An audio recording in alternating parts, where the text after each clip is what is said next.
Wednesday, word. Wednesday, word. Wednesday, word.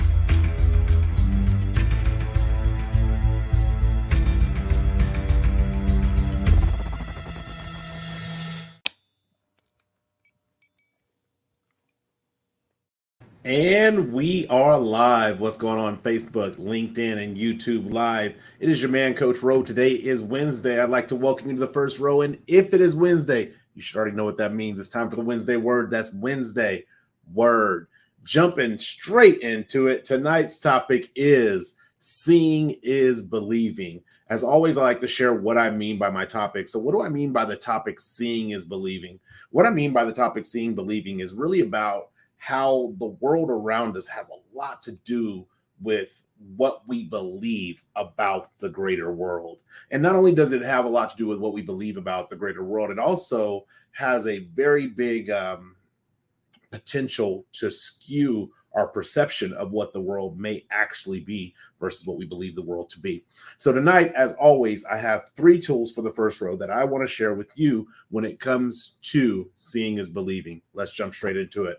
Tool number 1 when it comes to seeing is believing is our sight is collaborative. So when you hear the seeing aspect is believing, it makes you feel like you have to visually see something. And really, when it comes to this concept of seeing is believing, our sight is a collaboration of senses. Our seeing can be sight, it can be experiences. Well, it's all based on experiences. It can be words, it can be how we talk to ourselves, it could be how we talk to others, it can be how others talk to us. All of those things work in collaboration and really begin to develop our belief system on what we believe. So when I say seeing is our sight is collaboration, what I'm really talking about is the cycle of how our belief systems are established. It really starts very simple. We either have role models or we have, gosh, the word just escaped me. We have role models, or we have things that we feel, or we have maybe words of affirmation that are not so affirmation-ish that we recite to ourselves, words of negativity that we recite to ourselves. And that can begin to scope what our belief systems are. And then what happens as we begin to establish these belief systems, whether it be role models or ideologies, that's what the word was, ideologies that we develop on our own, those experiences that we have that are new that come into that now bounce against that. And eventually what happens is as those new experiences bounce against it, those ideologies and the role models and examples that we have for our belief system kind of filter those experiences and actually begin to guide those experiences down a predetermined path. Now, fortunately, when we're young, that path is really really pliable. I don't know what's my words today, is really pliable. You might have a path that's going this way one day, and the next day it's swinging this way. Next way it's straight. Next day it's back to the way it came from. It's really pliable when we're young. But as we get older, what happens is those paths begin to solidify, and the ground becomes a little more concrete. What's going on, Brother Bruce? The ground becomes a little more concrete, and all of a sudden it's like, hey, no, I had this experience. It's going to follow these ideologies that I've already established that are solidified in my life, and it's going to go down this road.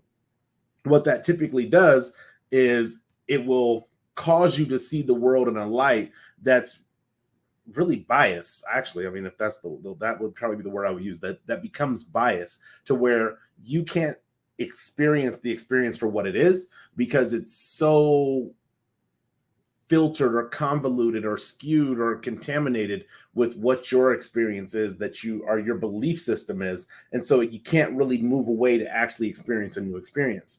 So what this does is it creates this cycle. It's literally a cycle. It's like, I have this experience. I have this path that my experiences are going to be filtered down. I get a new experience and I send it down that path. And it makes me feel like no matter what I experience in life, it's going to go down that exact same path over and over and over again.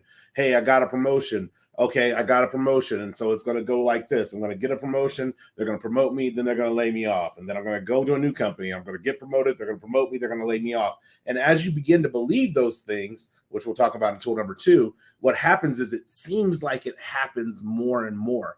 But the reason why it feels like it happens more and more is because it's constantly going down that same filter.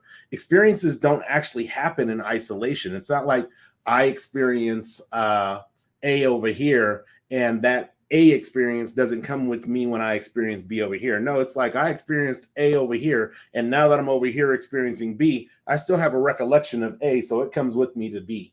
A lot of times, what we believe our experience to be is this one. It's all my experience. It's only the things that I've experienced. It's nobody else's experience. It's unique to me. Yeah, your experience in life is very unique to you. However, there's a lot of overlap and crossover between the human experience that I think when we take a time to step out of the uniqueness of our own experience and look at it from that perspective, we begin to see that, hey, maybe what's happening in these experiences as our site being collaborative, as we're moving in these experiences, I look at it like it's if we're in like an RV. Let's say I'm in California and I want to travel the United States. I want to travel across the country in an RV and I want to see the United States. That sounds like a great trip. Actually, I don't like to drive like that, but let's say that sounds like a great trip. So I'm in this RV and I'm not the driver.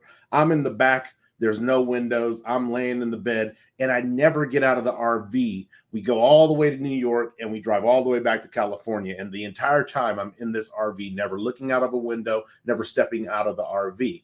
It would make it feel like, man, the whole United States is exactly like California. Why? Because I've been in this box. And this is what happens, I feel like, for a lot of us when it comes to seeing is believing, is that we live in a box of our own experiences and it creates walls without doors. And because there's no doors, new experiences, when they come in, they knock on the wall, but they don't really get in and give you an authentic experience because you're in there experiencing whatever you're experiencing in your wall.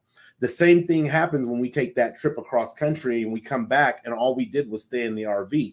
Again, you might know that, hey, the roads are a little rougher in this state if you know what state you're in, or the roads are a little smoother in this state. You might know that those things, but outside of like the land, you wouldn't know the landscape, you wouldn't know the weather, you wouldn't have engaged with the people, you wouldn't have engaged with the culture, you wouldn't have engaged with the food. Like there's so many different things that you could like miss out on if you're just in the RV. And that's why our site being collaborative is really important, because it teaches us, I believe, it teaches us to say, okay, I have experiences. I've erected some walls. Myself personally, I'm sure I've erected some experiential walls. But even though I've erected some walls, what I'm going to do is I'm going to start bringing the walls down, or maybe cutting a hole out for a window, a cutout for a window, or a cutout for a door, or heck, even just a cutout for like ventilation for fresh air.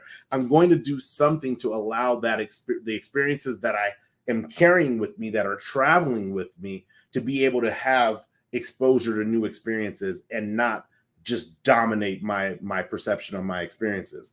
That's a lot like for where I live at right now. Right now, I live in Utah. I was not born and raised in Utah. I had no desire to come to Utah prior to taking a job in Utah. But the environment that I live in Utah is different than the environment that I lived in when I was in California. It's different than the environment I grew up in when I lived in California. I grew up in a fairly tough neighborhood. And being in that tough neighborhood, it required me to have awareness. It required me to, I don't want to say be paranoid, but it required me to have enough awareness to make sure I understood what was going on around me. And so now that I'm in Utah, I still carry some of that awareness with me, where it's like, hey, where other people, may not lock their doors, or may not lock their cars, or may not do things to protect their assets or their family or themselves.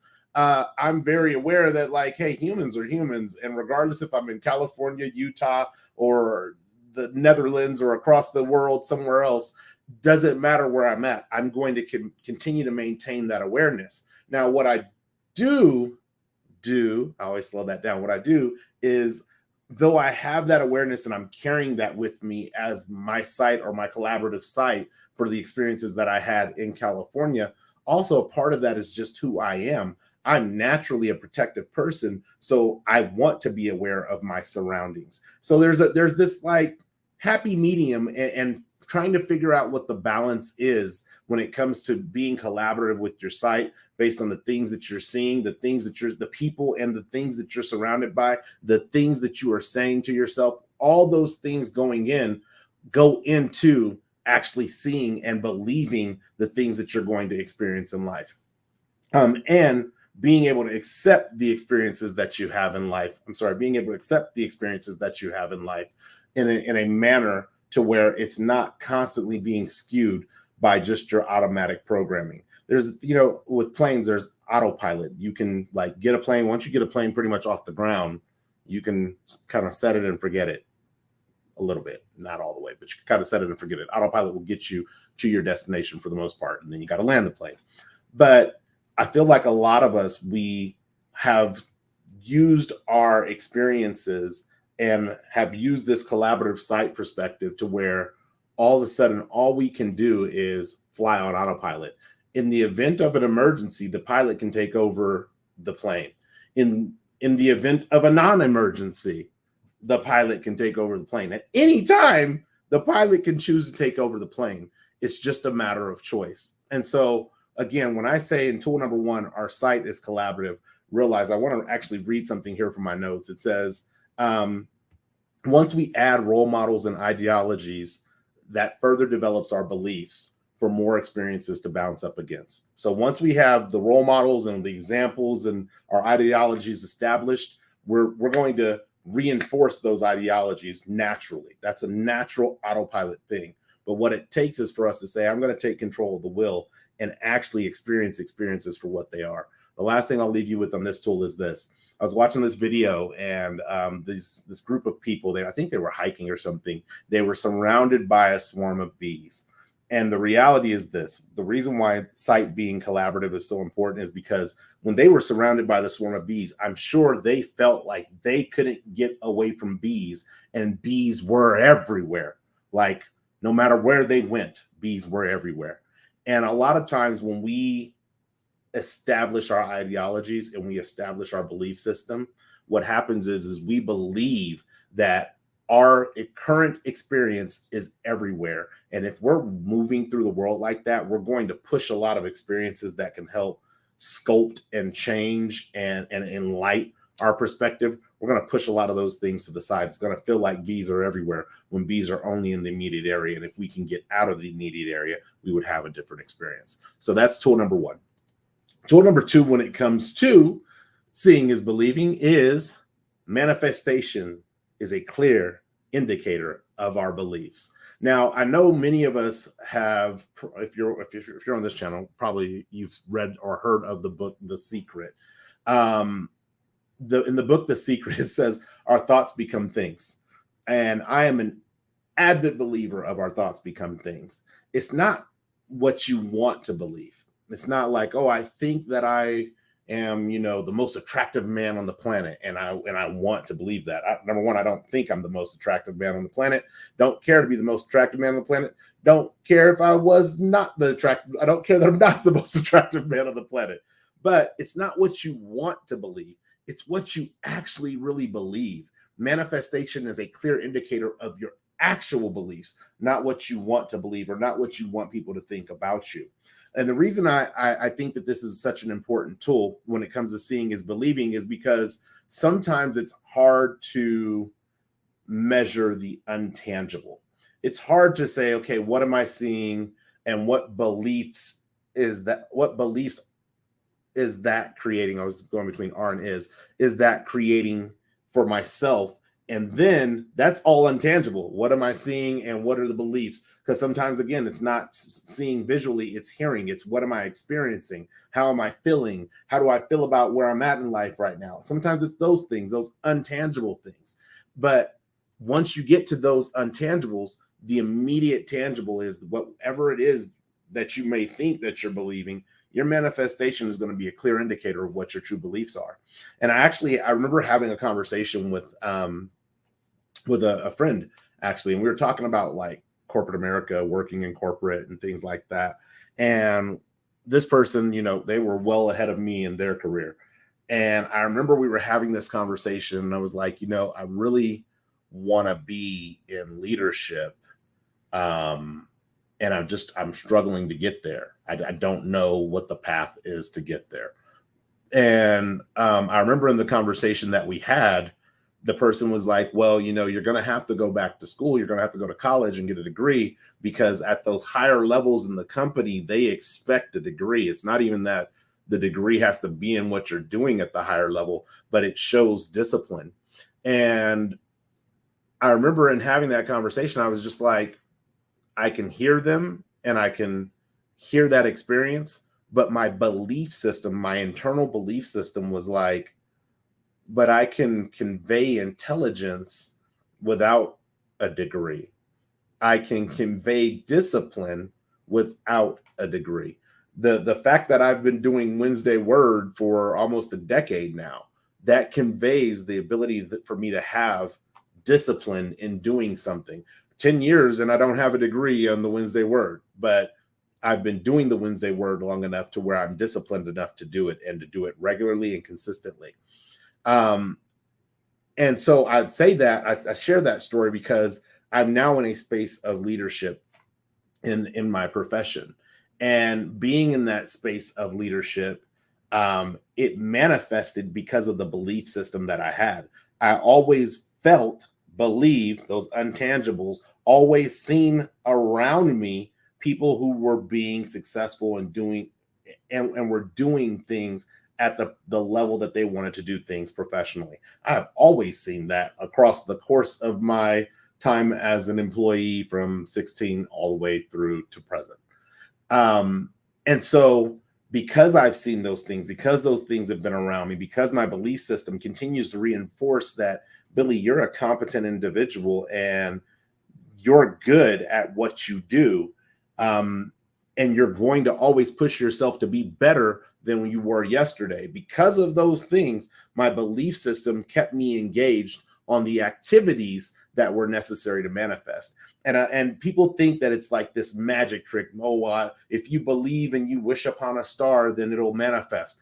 It's not that. It's when we believe something intrinsically or internally, what is happening is we become hyper focused on how new experiences can nurture that belief. So, for instance, I remember when I first started data analytics, I had already worked with Excel for my own personal reasons, and I'm working in Excel and I'm doing some data entry, and I'm like, there's a way to do this automated, and I don't know how to do it, but I'm going to figure it out and teach myself how to do it. And I was able to do that because the belief was there. The belief was that I'm an analytical person and I'm good at analytics. And because I'm an analytical person and I'm good at analytics, and I realize that this data entry portion is a time black hole, it's taken up a lot of my efficiency, I'm going to figure out how to automate things. And I went through the hard work of learning how to automate things in Excel. Now, that hard work wasn't like, oh, this just came super easy. The analysis came easy. The code kind of came somewhat easy from a language perspective. But when things were difficult, it was my belief that carried me through and said, hey, look, you're struggling with this one problem and you can't seem to figure it out. Keep working on it. Keep working at it. Keep working on it. Keep working at it. And eventually you will unravel the knot.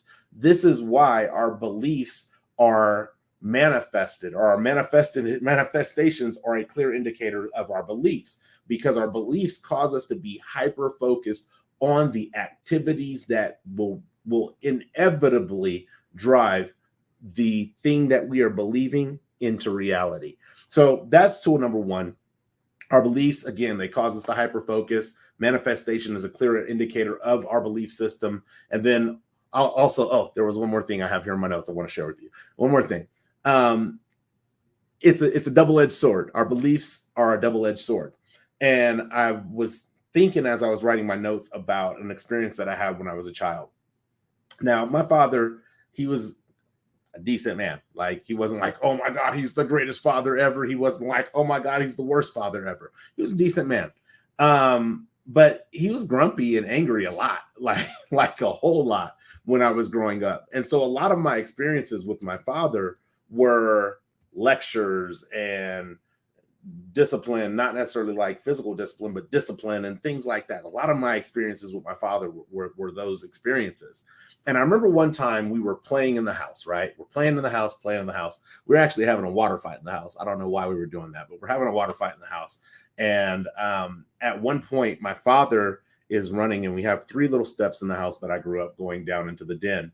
And the ceiling slants down, and then the roof is shorter. And my dad, running through the kitchen, jumped down these three stairs, but he was too high, and he hit his head on that slant of the ceiling, fell backwards. I mean, he hit his head so hard there was like three of his head hairs indented into the ceiling. He hit his head hella hard, but he lands, and I was like, I remember in that moment, it was like, oh shoot, all this fun we were having, and now it's about to go in the complete opposite direction.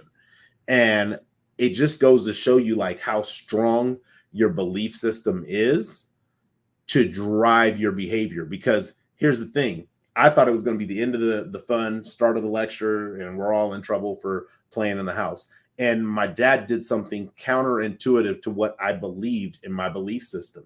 He actually started laughing. He was busted up laughing that he had busted his head against he didn't like have to get stitches or anything, but he had bumped his head against the ceiling. He's busting up laughing. And I remember in that moment, this happened, I was a single digit age. This is how impactful this was to my life. I remember in that moment thinking like, oh shoot, that didn't go the way that I thought it was going to go. I thought we were going to be in trouble. And in that moment, in that experience, I got to make the decision if I wanted to allow that new experience in, saying, hey, my dad is a human. He actually laughs and jokes, and he can take a joke and he can be a part of the joke and still take the joke. Or I could just say, no, that doesn't fit into the box of my belief system. And I think if I would have taken on that secondary perspective, or the latter perspective, where it was like, no, my dad is always serious and he's only going to lecture me, and now we're going to be in trouble, I would have missed the opportunity to glean from that lesson that, hey, we're all humans and we're all living an experience. Yeah, my dad was angry and grumpy at times, as I think a lot of men are angry and grumpy at times because they're going through a lot that they don't share and they don't get out. Whole nother conversation. However, in that moment, he conveyed an experience that was closer to humanity for me that I will still, I'm like 36, 35 years later, I still remember this time of my life. And so the manifestation is a clear indicator of our beliefs, but it goes back to tool number one. You have to, I don't like to tell people what they have to do. I recommend when you have these new experiences and these new paradigms, these new opportunities to develop new paradigms, seize that moment and allow that in to start building your belief system up and giving you new tools within your belief system. So that's tool number two. And then lastly, tool number three, when it comes to seeing is believing, is move beyond your belief. Man, look, at the end of the day, a lot of what we believe, a lot of what we see that drives our beliefs, I should say, comes from the experiences that are around us and what we say. So it's basically what we're seeing and what we're saying, not out loud to other people, but to ourselves. What we see and what we say. If you want to change your beliefs, if you want to move outside of your beliefs, change what you see and change what you say, and your beliefs will begin to change. They don't have a choice but to. It's not, it goes from, well, I would like to believe this, to I'm going to intentionally work to believe this, to now I believe this, and then the results begin to reinforce that belief. It's a process. It's not something that's easy, but it is our responsibility to look for different perspectives. If all we're going to do is if all I kept was the belief system that I had when I was in 6th grade, 8th grade, 12th grade, when I was 21, if all I did was keep those belief systems, I would not be where I am today. I would probably be a horrible individual, I'm gonna be honest. Like, not that I was so horrible back then, but if I were doing the things I was doing at 16 and 18 and 21 at 42, that's not who I would want to be at this point in my life.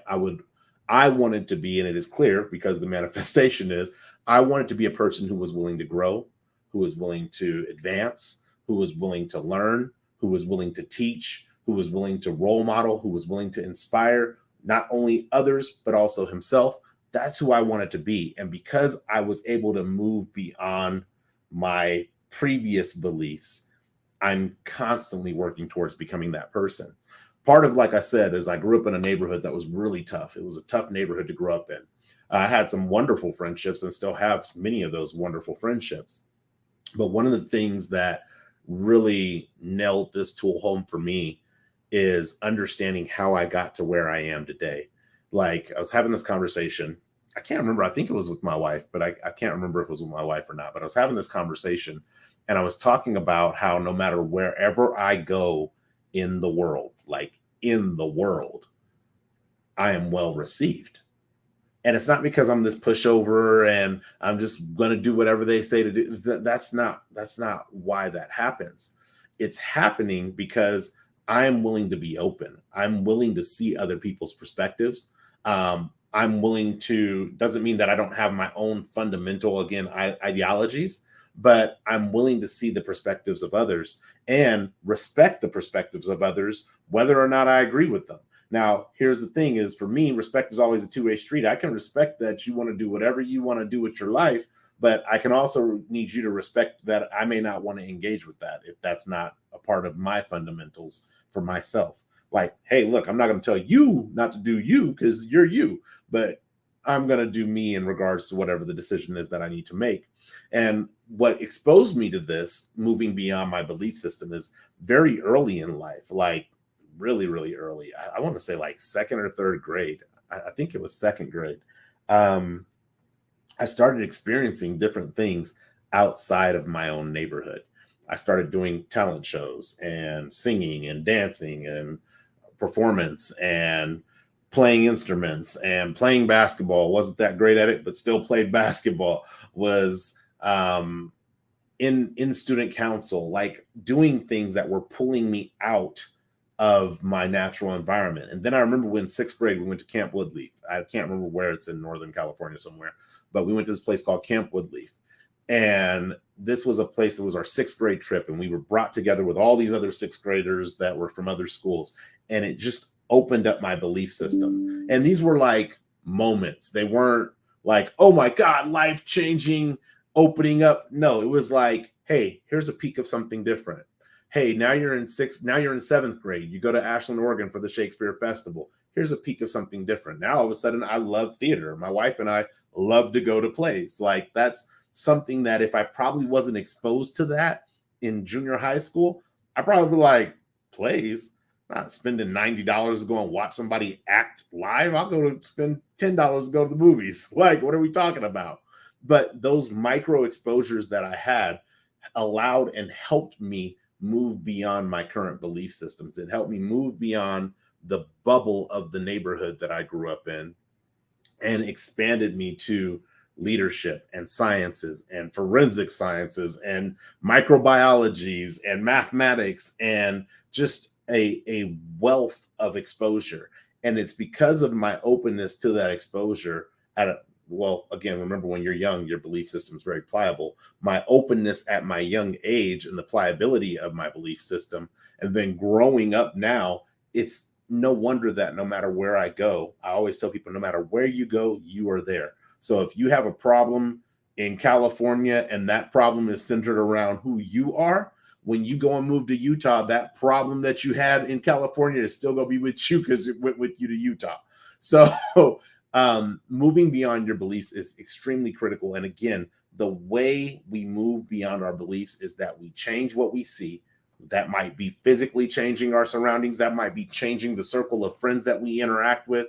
That might be a whole lot of things. I actually this year changed my speed dial list.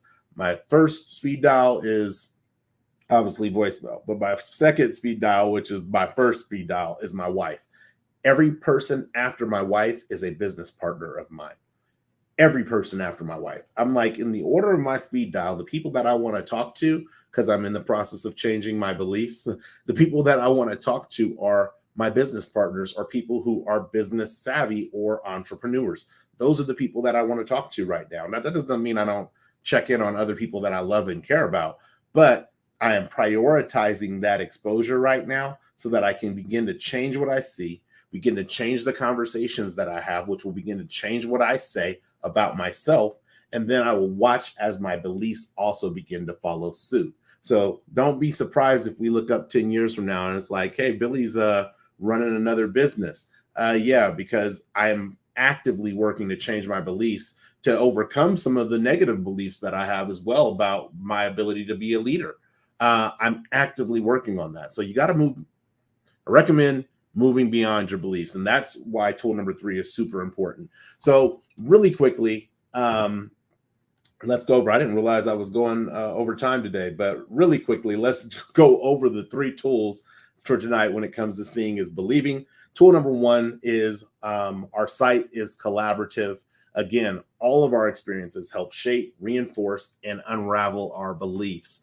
It's a collaborative effort. It's what we see, it's what we say, it's who our role models are, it's who we're role modeling for. All of those things are collaborative and shape our beliefs, and our beliefs, our experiences are filtered through those beliefs. Tool number 2, again, is manifestation is a clear indicator of our beliefs. Again, our beliefs become things. At the end of the day, what you really believe about yourself is going to show. It's not just going to show tangibly, but it's also going to show when you're in the secrecy of your own privacy or whatever. You're in the privacy of your own isolation and nobody else is around and nobody else can see you. It's also going to show up there. But at the end of the day, whatever it is that you're manifesting in your life is a clear, not a foggy, a clear indicator of what your belief system is. And if you don't like what you're manifesting, start working on your belief system. And then the third tool is move beyond your belief system. Again, it's our responsibility to look for different perspectives. Nobody else's. If I get it, like I was a kid once, right? And I was at the mercy of living wherever my parents had me living. Even where I lived, there were amazing kids who were not caught up in the BS. There were some other kids who felt like they needed to be caught up in the BS because of their surroundings and not willing to move themselves out of that. And that's hard to do as a kid. I can respect that.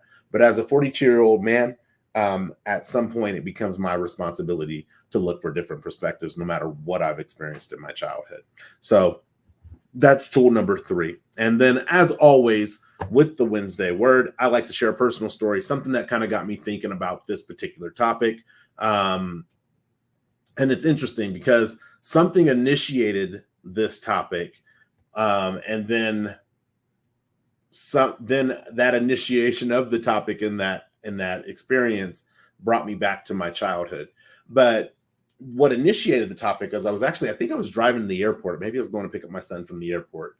And I was driving and I looked to the left and I seen a group of men that were working, picking up trash on the freeway. Typically that's sheriff work project. I believe that was the case because I seen the sheriff van out there. And I looked, and I live in Utah, right? And predominantly the men that were in this group of sheriff work project were white males. They weren't minorities. They were white males. And it got me thinking about, like, wow, I'm in Utah, and if I grew up here, I would think that if that's all I ever seen, I would believe that, apparently most of the people who are in trouble with Sheriff Work Project are white males, and so white males typically get into trouble.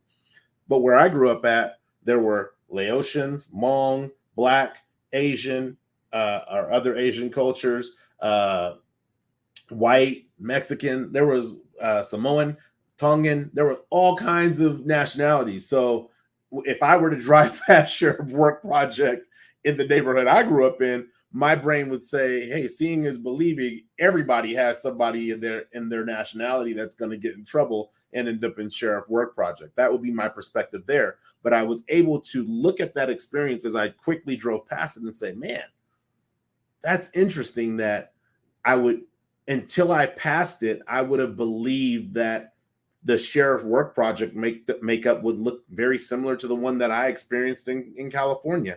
And that was not the case. And so it got me thinking about, like, being a child. And again, going back to who I am today, like why leadership is important, why really having these types of what I'm going to deem as video journal logs with the Wednesday word is important to me. Why, again, culture and respect of other people's culture and openness to other people's culture is important to me. It comes back to all the leadership camps that I've gone to, the different conversations that I had, the blend of the school that I was in. It goes to now looking to travel more and see other parts of the world and see some of the things I was like, yo, so we got to do that. Okay, I'm going to have to do that because that's the space that you're in, but ooh, that's different. But being open to it in the aspect of like, it's okay that it's different. Now, don't get me wrong. I don't sign up for everything that's different. That's not who I am. But seeing is believing is really getting me to a space now where I can intentionally create experiences that will help me establish beliefs. Like, for instance, my wife and I don't plan to live in Utah when we retire. That's not the overall plan for us. So next year, our travel plans, instead of traveling abroad and going to places like we're going out of the country this year, our travel plans will be to travel to different states and look at places that we might potentially want to live. Why? Because seeing it makes it real. Being able to see the surroundings and be in the environment and be in the area begins to drive the belief. It's one thing to be like, oh, I want to live in Texas. Well, have you ever been to Texas? Oh, yeah, I went to this one spot. Okay, but have you ever been like in Texas? There's more than just the one spot. Unless you're moving to the one spot and you're going to stay in the one spot, you might want to get some more research in. And that's part of that seeing is believing. So for me, it's a different vantage point for us. Being able to move into that different vantage point to where we can begin to see, not just say, but begin to see a collaborative picture of, hey, where's a place that we would like to live? We're on the fence between how far do we want to be away from civilization? Do we want to be closer to culture? All those things, we're on the fence on all those things. But the way the world is spinning right now, I might want to just be in a cabin with off the grid. But we'll see where we land and where we end up at. But really, that's what seeing is believing is about. It's about taking a collaborative effort of all of our senses, all of our relationships, all of our experiences, and beginning to make our path of beliefs more pliable so that as we experience new things, we are more agile to adjust and adapt to those experiences and bring them in for a breath of fresh air. So that's what I have for you guys this evening on the Wednesday Word. I went a little bit over today, but I'm so glad you guys tuned in live. This is the last Wednesday Word of the season, so hope you've enjoyed. I'm off on season break, and I think I come back the week after 4th of July. I don't know, but I'll post it in Instagram and on social media so you're aware when I'm coming back. I have very, very much enjoyed this season of the Wednesday Word. I think my favorite one was last week's Wednesday Word. It was a very vulnerable moment for me, and it's still resonating with me this week. But the next time that you'll be able to catch me on the first row will be this Saturday. I'm doing my second to last segment on financial matters. That will be Saturday, May 27th at 9 a.m. Pacific Standard Time. The segment is going to be on Retirement 101. Next week, there is no content on the first row. And I am going to continue doing the men's circle every other Tuesday. I think there'll be a little adjustment because 4th of July week is on one of those weeks, so we might bump it. I'll figure that out. But I am going to keep doing the men's circle. It's very therapeutic and very necessary at this point for my life. So the next men's circle will be Tuesday, June 9th at 6 p.m. Pacific Standard Time. We try to keep it to about 2 hours. This men's circle is going to be on emotional manipulation, how men are manipulated emotionally in order to comply. So other than that, that's all I got for you guys today. As always, if you like this video, please share it. If you share it, please like it. Happy to engage with you in the live chat. What's going on, Keone? I'm happy to engage with you in the comments for the first 7 days that the content is up. After that, I move on to new content. But until the next time, until the next season, one love, peace, and God bless. Thanks for watching the first row.